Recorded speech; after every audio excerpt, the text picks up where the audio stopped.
ya estamos sentados aquí conversando con nuestros invitados. Y bueno, a ver, yo quiero saber cómo se conocieron. La música seguramente los ha unido. Sí. Bueno, en realidad, aparte de la música, también es que Rachel es muy linda. Sí, es verdad, es muy linda. Gracias. ¿Y te pareció guapo el primer momento que lo conociste también, Eduardo? Claro que sí, guapo de corazón, de alma, me hizo reír, que es lo que más importa, y por supuesto guapo físicamente también. Y es verdad que la relación de ustedes no fue en un primer instante, en un primer momento muy bienvenida por tus padres. Bueno, sí, cierto. Bueno, como mi papá no conocía Eduardo fue mi primer novio en la vida, entonces mi papá se puso muy nervioso, ha debido pensar lo peor, y me cuentan mis amigas allá de que se hizo crecer un bigote y bueno, salió al avión con su gorra, con su sombrero, queriendo que Eduardo al primer momento de verle escuche la canción tararán, tan, tan, tan. Entonces, o sea, vino con la intención de asustarle. Claro. ¿Y cómo lo convenciste al suegro? Mira, es interesante, el primer momento que nos vimos, bueno, estábamos de novios con Rachel, y su papá llegó por primera vez, y como te dices, Rachel, como te describe, ¿no? Vino como un Django con su sombrero y con sus bigotes, y vino totalmente. Y bueno, yo estaba sentado en el aeropuerto, Rachel se paró, recibió a su papá, y bueno, seguramente su papá sabía que era yo el que estaba ahí, pero dijo, bueno, abrazó y se comenzaron a marchar, y Rachel le dijo, él es Eduardo, ¿no? Yo pensé que era el que te está ayudando con las maletas, ¿no? Una cosa así. Entonces, cuando yo quise portarme formal, qué sé yo, y decir, bueno, voy a darle con las valijas, ¿no? No hay problema, me dice, no, le ayudaré, yo también quería ayudar un poco en eso, pero cuando quiero levantar las valijas eran demasiado pesadas, porque su papá es grande, ¿no? Yo soy boliviano de estatura mediana. Bueno, Rachel es bastante, bastante alta. Bueno, Oscarito, por favor, está interesantísima la charla, pero tenemos que contarles qué es lo que nos han preparado los pacumutus. El aroma está espectacular. Sí, muy rico además. Hoy tenemos pacumutu mixto, plato estrella de los pacumutus. Y este plato consiste en un pacumutu de lomito, carne de cerdo, jiba y chorizo veniano. Todo acompañado de arroz con queso y yuca frita. Por supuesto, al estilo de los pacumutus que se encuentran en Bajo Guisamaña, avenida 3, esquina E, número 1134. Ya saben que allí se llega muy fácil por la costanera, una cuadrita antes de la 21 de San Miguel, cruzando el puente. Y el acompañamiento es, por supuesto, un delicioso vino tinto Aranjuez, Dúo Tanat Merlot, cosecha 2010, de lo mejor del sur del país. Bueno, yo entiendo la preocupación de tu papá, porque además eres hija única. Sí, sí. Y encima decides venirte a vivir a Bolivia. ¿Cómo fue eso? ¿Por qué no se van a Estados Unidos y decide quedarse en Bolivia? Bueno, es una historia interesante. Yo siempre desde niña me interesaban las culturas de Centro y Sudamérica, y empecé a aprender español con mis papás a los 13 años, más o menos. Bueno, de pronto un profesor en la universidad me comentó de que la Orquesta Sinfónica Nacional de Bolivia necesitaba de un arpista. Entonces yo, muy emocionada, decidí aceptar el cargo, y también vine con un proyecto de crear arpistas bolivianas, porque en Bolivia no hay mucha tradición de tocar el arpa, ¿no es cierto? Entonces vine con ese proyecto, y ahí es cuando nos conocimos. Y un lado interesante de esta anécdota es que el mismo profesor de mi universidad que hizo el contacto aquí con Bolivia, había ofrecido a Eduardo estudios en mi universidad, pero no pudo ir por un asalto que le dejó con la quijada totalmente roto, entonces no pudo tocar el oboe como varios meses. Bueno, Sí, ya sí. estaban destinados el uno para el otro. Es así. Qué casualidad increíble, ¿no? Casualidad o causalidad, ¿no? Sí. Y tienen una hijita.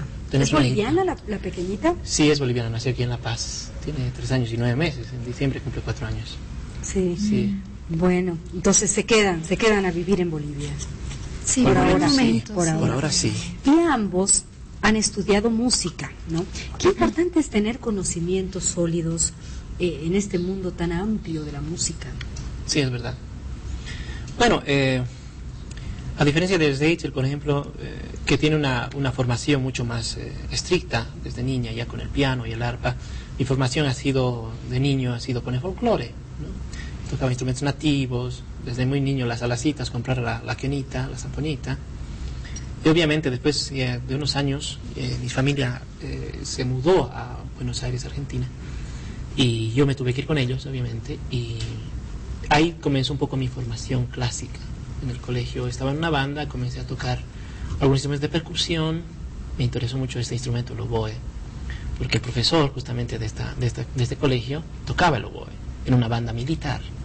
Entonces, bueno, de esa forma es que conocí el oboe físicamente, pero antes conocí el oboe por el aspecto de mis parientes, porque tienen un shenai, ¿no? Tenían un shenai, un instrumento indio, de la India. Entonces, particularmente esa era mi motivación. El sonido del oboe siempre desde muy niño me cautivaba, pese que no conocía físicamente, ¿no? Solamente lo escuchaba.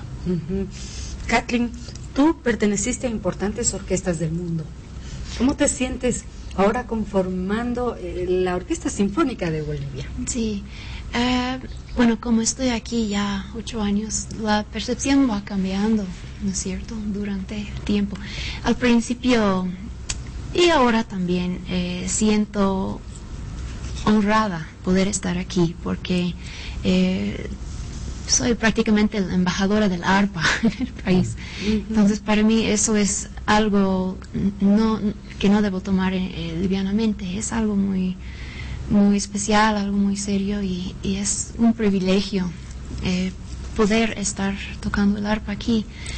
Por otro lado, viviendo la vida diaria aquí en La Paz, Bolivia en general, he podido entender más a fondo las dificultades que tenemos como músicos y como los que trabajamos en cultura en general, que en realidad no somos estimados como profesionales. Bueno, un poco la lucha social que tenemos con los compañeros de la orquesta A diferencia de Estados Unidos. A por diferencia ejemplo, de Estados ¿no? Unidos, sí. Es verdad. Claro. Bueno, y Eduardo, tú lograste aplicar tus conocimientos de etnomusicología, porque así se llama, Exacto. y lo que haces hoy por hoy. Exacto, sí. Bueno, a manera de adjuntar, digamos, a lo que te decía, cuando llegué de Buenos Aires, qué sé yo, a los 15 años, conocí a Gerardo Yáñez, que es un gran músico boliviano que vive ahora en Berlín. Y él trabajaba con un conservatorio de los Andes. Yo me entré a su conservatorio y ahí es donde aprendí también, obviamente, composición y dirección de orquesta con él. Aparte de la armonía tradicional, clásica, lo de bueno que Gerardo, aparte de los instrumentos nativos, obviamente estudió en Alemania también. Entonces tenía una formación clásica fuerte. De ese modo es como también yo comencé con esta motivación. Entonces mezclando, enriqueciendo, digamos, mi parte musical. Y obviamente me interesó mucho la etnomusicología, ¿no? Por lo cual estudié antropología y me especialicé en antropología. Bueno, y Kathleen, también tocas el arpa, pero también interpretas música folclórica, ritmo folclórico. Sí, un poco. Eso ha sido lo lindo de poder realmente vivir aquí en Sudamérica y experimentar los ritmos de los varios países, Venezuela, Paraguay, Bolivia también. Una de mis piezas favoritas ahora es son cantus, ¿no? que tocamos junto con Eduardo en el arpa y también con instrumentos nativos. Y Eduardo, A ver, te especializaste en el oboe, pero también tocas otros instrumentos de viento. Sí. Empezaste en realidad por ahí, ¿no? Claro, comencé con los instrumentos nativos que hay acá, con las quenas. Tuve bastantes profesores, uno de ellos mando un saludo ¿cómo se llama? Te olvidaste del Bueno, sí, profesor. tenía tantos profesores en la infancia que ya me olvidé. Bueno, Rolando Peña, hay un gran músico también. Marcelo Peña, perdón. Marcelo Peña. Sí, un gran músico.